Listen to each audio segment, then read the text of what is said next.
नमस्कार भाई लोग, का हाल बा? हम आपके भाई मोनू सिंह। खेसारी लाल यादव का एक गाना आया हुआ है, डिस्को में किसको पटाओगी सनम। भाई हम गाना पूरा सुने, मज़ा नहीं आया।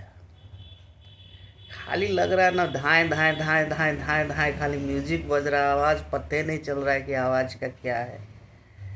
प्रियंका सिंह का तो कुछ समझ में भी आ रहा है आवाज़, लेकिन खेसारी लाल का आवाज़ ना दबा दिया गया है। सिर्फ म्यूजिक म्यूजिक, ऊपर ऊपर म्यूजिक बज रहा है। और इनका तो आवाज़ का तो क्या ही कहें।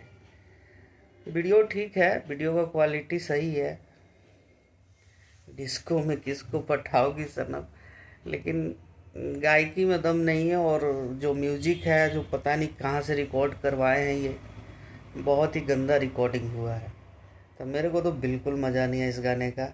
आप लोगों का क्या राय है? आप लोगों को पसंद आया कि नहीं आया गाना? आप लोग ज़रूर कमेंट करिए और बताइए कि गाना आप लोगों को कैसा लगा। तब तक के लिए जय भोजपुरी।